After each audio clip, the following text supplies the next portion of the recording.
একজন ব্যক্তি পরপর দুইবারের বেশি প্রধানমন্ত্রী হবে না, এইটি আইন করে রোধ করাটাই কি শুধু সংস্কার? নির্বাচনের সময় তত্ত্বাবধায়ক সরকার ব্যবস্থা করতে হবে, অবশ্যই করতে হবে নিরপেক্ষ নির্বাচনে, কিন্তু সেটি কি শুধু সংস্কার? আপনারা দেখছেন প্রবাস বার্তা। তো আমাদের যে রাজনীতি, রাজনীতি আমাদের মূল লক্ষ্য কি? মূল লক্ষ্যই হচ্ছে জনগণ এবং দেশ। সংস্কার আপনারা যদি খেয়াল করে দেখেন, এই মুহূর্তে সংস্কারের যে আলোচনা, সংস্কার নিয়ে যে আলোচনা হচ্ছে, অবশ্যই এটি প্রয়োজন আছে, অবশ্যই এটি প্রয়োজন আছে। আহ, বাংলাদেশের যে সংসদ ব্যবস্থা, সংসদীয় ব্যবস্থা, এটি এক কক্ষ আছে, এটি দ্বিকক্ষ হলে কি কি ভালো হতে পারে, সেটি নিয়ে আলোচনা হচ্ছে। সেটির পক্ষে বিপক্ষে সবই মতামত আছে। একজন ব্যক্তি দুবারের বেশি প্রধানমন্ত্রী, পরপর দুবারের বেশি প্রধানমন্ত্রী হওয়া উচিত নয়। অনেকে মনে করেন তাহলে স্বৈরাচারের যে প্রবৃত্তি, সেটাকে হওয়ার যে টেন্ডেন্সি, সেটাকে রোধ করা সম্ভব হবে। অবশ্যই এই প্রস্তাবনা বিএনপির পক্ষ থেকেই সর্বপ্রথম গিয়েছে, এটি নিয়ে আলোচনা হচ্ছে, হয়েছে। তত্ত্বাবধায়ক সরকার ব্যবস্থা নিয়ে আলোচনা হচ্ছে, হয়েছে। আমরা বলেছি আমরা ইনশাল্লাহ জনসমর্থন পেলে, সরকার গঠনে সক্ষম হলে বিএনপি এই কাজগুলো করবে, যেগুলো জনগণের চাহিদা সাংবিধানিক দৃষ্টিকোণ থেকে। রাষ্ট্রপতি প্রধানমন্ত্রীর ক্ষমতার ভারসাম্যর বিষয়ে আলোচনা হচ্ছে, হয়েছে, প্রস্তাবনা এসেছে, এই বিষয়গুলো চিন্তা ভাবনা হয়েছে। কিন্তু একটু আগে যে কথাটি বললাম, আমরা রাজনীতি করি কাকে ঘিরে? রাজনীতিতে করি এই জনগণকে ঘিরে, এই দেশের জনগণকে ঘিরে। আমরা রাজনৈতিক দলগুলো শুধু এইগুলার ব্যাপারে প্রস্তাবনা দিয়েছি, দেওয়াটাই উচিত, দেওয়াটাই স্বাভাবিক। কিন্তু কেন আমরা রাজনৈতিক দলগুলোর অবস্থান থেকে আরো কিছু বিষয়ে প্রস্তাবনা উপস্থাপন করছি না? আমি তো মনে করি একজন রাজনৈতিক কর্মী হিসাবে যে সমান গুরুত্বপূর্ণ ক্ষেত্র বিশেষে আমরা যেগুলো নিয়ে আলোচনা করি, তার থেকে দুই চারটি আমি আপনাদের সামনে উল্লেখ করতে চাই। ক্ষেত্র বিশেষে সেগুলো আরো গুরুত্বপূর্ণ। যেমন, এই মুহূর্তে যদি আমরা পত্রিকা খুলি, পত্রিকায় আমরা, টেলিভিশনের পর্দায়, পত্রিকার পাতায় কি দেখি? আমরা আমরা দেখি নিত্য প্রয়োজনীয় দ্রব্যের বা নিত্য প্রয়োজনীয় যে কোনো জিনিস, সেটি খাবার জিনিস হোক, পোশাক আশাক হোক, যেটাই হোক, মানুষের যেটা নিত্য প্রয়োজনীয় বিষয়, সেটি নিয়ে কি পরিমাণ কষ্ট যন্ত্রণায় আছে এই দেশের অধিকাংশ মানুষ। আমরা কেন রাজনৈতিক দলগুলো ডিবেট করছি না যে জনগণের রায় আমার পক্ষে আসলে আমি কিভাবে এই ব্যবস্থাটিকে হ্যান্ডেল করব, কিভাবে এই ব্যবস্থাটাকে ডিল করব, আমি কিভাবে নিত্য প্রয়োজনীয় যে দ্রব্য, তার মূল্য আমি মানুষের সহনশীলতা ক্রয় সীমার ভেতরে রাখব। এখন এটিকে যদি রাখতে হয়, তাহলে আমাদেরকে বাজার ব্যবস্থাকে কিভাবে আমরা সাজাবো, এটিকে যদি তাই করতে হয়, তাহলে কিভাবে উৎপাদন বাড়াবো আমরা? কেন আমরা এই বিষয়টা নিয়ে আলাপ করছি না? আমি মনে করি বাংলাদেশ জাতীয়তাবাদী দল তার পূর্ব অভিজ্ঞতা থেকে মনে করে যে এই বিষয়গুলো আমাদের অবশ্যই অ্যাড্রেস করা উচিত জাতির সামনে।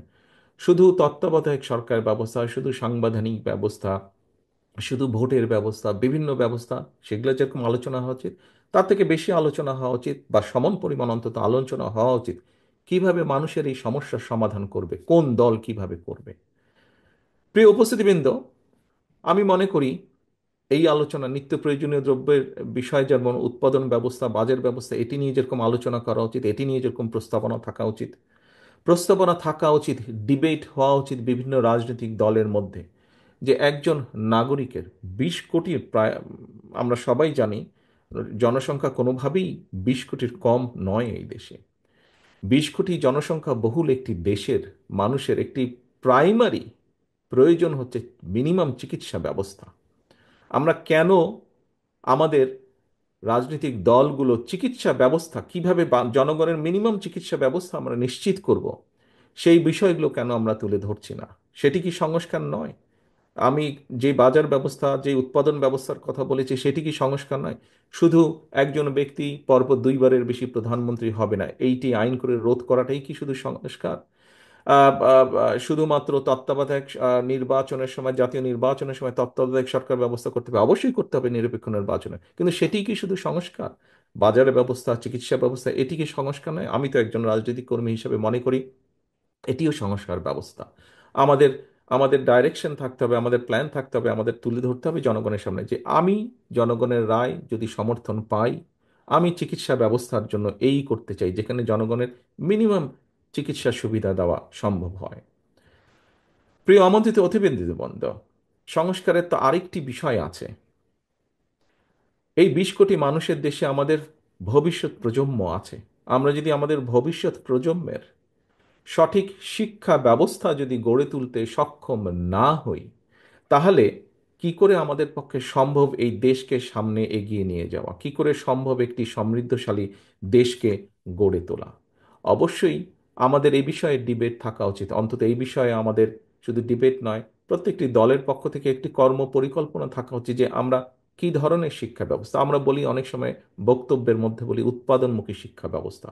ফাইন, যদি উৎপাদনমুখী শিক্ষা ব্যবস্থা হয়ে থাকে তাহলে সেটি কি, আর একটু ডিটেইল আমাদেরকে করা উচিত। বিভিন্ন দলের উচিত হবে, এটি একটি সংস্কার অবশ্যই, যে শিক্ষা ব্যবস্থাকে ঢেলে সাজানো বা শিক্ষা ব্যবস্থাকে আমরা কিভাবে দেখতে চাই। আমি আরেকটি সংস্কারের কথা বলতে চাই, প্রিয় সহকর্মীবৃন্দ বা প্রিয় আমন্ত্রিত অতিথিবৃন্দ। সেটি হচ্ছে, আহ, প্রথমেই আমি বলেছি উৎপাদন বৃদ্ধি করা প্রয়োজন। উৎপাদন বৃদ্ধি করতে হলে মূলত যদি আমরা দেখি উৎপাদনকে, তাহলে অবশ্যই আমাদেরকে কৃষির উৎপাদন বৃদ্ধি করতে হবে। 20 কোটি মানুষকে যখন আপনার খাদ্য সংস্থান যদি করতে হয়, 20 কোটি মানুষের খাদ্য সংস্থান, যেটি খাদ্য পণ্য দ্রব্য মূল্য সব কিছুকে যদি, দ্রব্যকে যদি সহনশীলতার মধ্যে রাখতে হয়, সাপ্লাই যদি রাখতে হয়, তাহলে অবশ্যই আমাদের কৃষির উৎপাদন বৃদ্ধি করতে হবে। কৃষির উৎপাদন কিভাবে আমরা বৃদ্ধি করব? শহীদ রাষ্ট্রপতি জিয়াউর রহমান শুধুমাত্র খাল খননের মাধ্যমে কৃষককে অনেক কয়েকটি কাজ করেছিলেন, কিন্তু খাল খননের মাধ্যমে যেই জমিতে এক ফসলই হতো সেখানে দুটি ফসল হয়েছে, সঠিক সময়ে পানি সরবরাহ করার মাধ্যমে। যে জমিতে দুটি ফসল হতো সেখানে তিনটি হয়েছে। খাল খননের মাধ্যমে বন্যাকে নিয়ন্ত্রণ করা সম্ভব হয়েছে।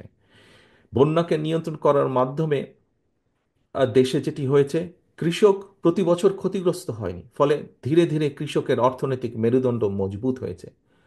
আমন্ত্রিত অতিথিবৃন্দ, সম্মানিত অতিথিবৃন্দ, আপনাদের কি একবারও মনে হয় না যে যেই কথাটি মাত্র আমি বললাম, খাল খনন থেকে শুরু করে কৃষির কিভাবে উৎপাদন বৃদ্ধি করা যায়, এগুলিও সংস্কার? আমি তো মনে করি একজন রাজনৈতিক কর্মী হিসেবে এটি অনেক বড় একটি সংস্কার। একই সাথে যদি আমরা চিন্তা করি, একই সাথে যদি আমরা চিন্তা করি, বাংলাদেশের ঢাকা শহরের পাশেই আছে আরশোলি। আপনারা দেখেছেন এখানে কতগুলো ইন্ডাস্ট্রি আছে, এছাড়াও বিভিন্ন জায়গায় ইন্ডাস্ট্রি আছে। আমাদেরকে শিল্পের বিষয়ে বোধহয় চিন্তা করা উচিত। কিভাবে উদ্যোক্তাদেরকে আমরা একটা স্টেবল সিচুয়েশন দিতে পারি, যাতে উদ্যোক্তারা উদ্যোগ গ্রহণের মাধ্যমে এই দেশে শিল্প স্থাপন করতে পারেন, তাদেরকে নিরাপত্তা দেওয়া সম্ভব হয়। অবশ্যই এটি একটি সংস্কার। একই সাথে সেখানে যেই শ্রমিকরা কাজ করবেন, সেই শ্রমিকদেরও কিভাবে তাদের ন্যায্যতা নিশ্চিত করা যায়। আমি তো মনে করি একজন রাজনৈতিক কর্মী হিসেবে এটি অন্যতম একটি বড় সংস্কার। এই সংস্কারটিও আমাদের করা প্রয়োজন। এখানে অনেক সমস্যা আছে, কিন্তু এই বিষয়গুলোকে আমাদের অ্যাড্রেস করা প্রয়োজন। আমন্ত্রিত অতিথিবৃন্দ, সম্মানিত অতিথিবৃন্দ, একটি বিরাট বিপদের মধ্যে আমি বহু বছর যাবৎ বাংলাদেশের বাইরে আছি। আপনারা এখানে যারা সামনে উপস্থিত আছেন, আপনারা দেশে আছেন। প্রায় আমরা দেখেছি, বিশেষ করে স্বৈরাচার সময় তো প্রায় আমরা নিউজে দেখতাম পরিবেশ দূষণ। ঢাকা শহর সহ সমগ্র বাংলাদেশে পরিবেশ দূষণ, অত্যন্ত তীব্র মাত্রায় পরিবেশ দূষণ। সামগ্রিকভাবে সমগ্র বাংলাদেশই পরিবেশ পরিবেশ হুমকির সম্মুখীন। আমরা কি রাজনৈতিক দলগুলো জাতির সামনে পরিবেশের ব্যাপারে সংস্কার উপস্থাপন করতে পারি না? কিভাবে আমরা পরিবেশের উন্নতি ঘটাতে পারি? এই যে দূষণকে কিভাবে কমাতে পারি? আমি তো মনে করি এই দূষণ কমানোটিও একটি সংস্কার প্রস্তাব বা সংস্কারের একটি বড় অংশ। কারণ এই দূষণের কারণে প্রতি বছর লক্ষ লক্ষ শিশু, কোটি কোটি মানুষ অসুস্থ হয়ে যাচ্ছেন শারীরিকভাবে।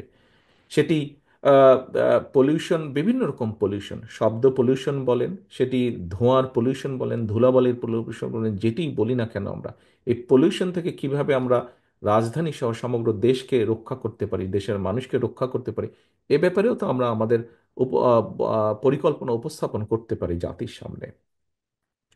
প্রিয় সহকর্মীবৃন্দ, আরেকটি বড় বিষয় আপনাদের সামনে তুলে ধরতে চাই। আমি আমি মনে করি এটি অত্যন্ত গুরুত্বপূর্ণ একটি সংস্কার। এটি আমাদের রাজনৈতিক দলগুলো, যারা আমরা জনগণের রায় চাই, আমি তো মনে করি জনগণের সামনে আমাদের এ ব্যাপারেও এটিকেও সংস্কার প্রস্তাব বিবেচনার দরকার নেই। আমি তো মনে করি এটি সংস্কার প্রস্তাব। 20 কোটি মানুষ যদি আমরা ধরে নিই, 20 কোটি মানুষের প্রতিদিনের ব্যবহার্য পানি, কি পরিমাণ পানি প্রয়োজন হয়, প্রতিটি মানুষ কি তার ব্যবহারের জন্য যথেষ্ট পানি, পিওর পানি কি আমরা সরবরাহ করতে সক্ষম হচ্ছি? আমরা হয়তো হচ্ছি না। তাহলে এই 20 কোটি মানুষকে কিভাবে আমরা পানির, খাবার পানি বলেন, ব্যবহার্য পানি বলেন, মিনিমাম পিওর পানি আমরা তাদেরকে সরবরাহ করতে পারি? এটি কি একটি সংস্কার প্রস্তাব হতে পারে না? অবশ্যই এটি হতে পারে। আমরা কি চিন্তা করে দেখেছি, সারা বিশ্বে কিন্তু এখন পানি এবং পানির সাথে একই সাথে জ্বালানি, সেটি জ্বালানি বিভিন্নভাবেই হতে পারে, পেট্রোলিয়াম হতে পারে, গ্যাস হতে পারে, জ্বালানি একটি ক্রাইসিস আস্তে আস্তে তৈরি হচ্ছে সমগ্র পৃথিবীতে।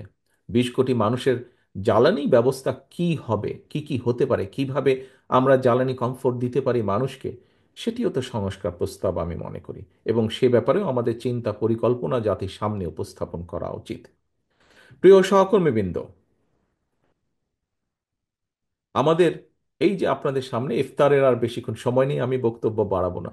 আমি এখানে উপস্থিত যারা রাজনীতিবিদ আছেন সকলকে আমি অনুরোধ করব, আসুন জনগণের এই বিষয়গুলোর ব্যাপারেও আমরা চিন্তা করি, কথা বলি। আমাদের এই ব্যাপারেও আমাদের কি কি সংস্কার আছে সেগুলো আমরা তুলে ধরার চেষ্টা করি। আমরা আমরা বাস্তবধর্মী সমালোচনা অবশ্যই করব একজন আরেকজনের, কিন্তু সমালোচনা করতে গিয়ে এমন পরিস্থিতিতে যাতে আমরা এসে না দাঁড়াই যেখানে আমরা জনগণের এই ইস্যুগুলোকে, দেশের এই ইস্যুগুলোকে আমরা অ্যাড্রেস করতে ভুলে যাব। আমাদের কাছে অন্য কিছু মুখ্য হয়ে যাবে, এগুলো গৌণ হয়ে যাবে। এটি যদি হয় তাহলে এই দেশের সম্ভাবনা সব শেষ হয়ে যাবে, নষ্ট হয়ে যেতে পারে। এবং অবশ্যই এটি আমাদের এই ঘরে উপস্থিত কারোরই সেটি চাওয়া নয়, কারোরই সেটি চাওয়া নয়। আসুন আমরা এখনই, নিশ্চয়ই আমি যতটুকু জানি এখন মোনাজাত হবে, আসুন আমরা আজকে এই রমজানের দিনে, রোজার সময় আমরা এই মুহূর্তে আল্লাহর দরবারে হাত তুলি, আল্লাহর দরবারে হাত তুলে আমরা আল্লাহর কাছে আহ, রহমত চাই, যাতে এখানে আমরা যারা উপস্থিত আছি রাজনীতিবিদ হিসাবে, আমরা যাতে এই বিষয়গুলি সহ দেশ ও জাতির প্রয়োজনে যেগুলি গুরুত্বপূর্ণ বিষয়, সেই বিষয়গুলো আমরা একসাথে বসে আলোচনা করে যাতে আমরা জনগণের সেই সমস্যাগুলো ধীরে ধীরে কমিয়ে আনতে সক্ষম হই। আল্লাহ যাতে আমাদেরকে সেই তৌফিক দেন, আল্লাহ যাতে আমাদেরকে সেই রহমত দেন, আমরা আল্লাহর কাছে সেই দোয়া চাই।